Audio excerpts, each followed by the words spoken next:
આજે આપણે જવાનું હતું સામખિયારી, એટલે ભાઈએ આપણને મૂકી દીધા બસ સ્ટેન્ડ પર અને પછી સામખિયારી પહોંચીને આપણે આવી ગયા જોગણીમાના દર્શન કરવા માટે અને પછી મહાદેવ અને પઠાવીરના પણ દર્શન કરી લીધા અને અહીંયા હવનની તૈયારી ચાલુ હતી એટલે આપણે આવી ગયા ફૂઈના ઘરે અને ત્યાં આવીને ચા પીધી અને પછી આવ્યા માસીના ઘરે અને આ છે એમની દીકરી માહી અને આ જુઓ એનું મોબાઈલ લઈને ભાગે છે તો માહી પણ એની પાછળ પાછળ દોડે. પછી અમે ત્રણે બેસી ગયું હિંચકા ખાવા અને માહી મને કે તને દુપટ્ટો રાખતા શીખાડું અને અહીંયા આગળ આપણા બેન ડ્રાઇવિંગ શીખતા હતા.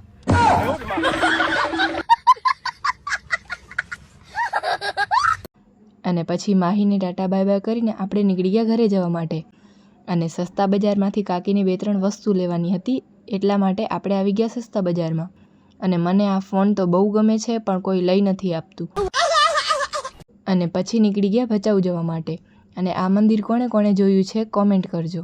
ભચાઉ આવીને આપણે લઈ લીધું કોન અને પછી નીકળી ગયા ઘરે જવા માટે. તો બસ આજ માટે આટલું જ. વિડીયો ગમ્યો તો લાઇક શેર ને સબસ્ક્રાઈબ કરવાનું ના ભૂલતા.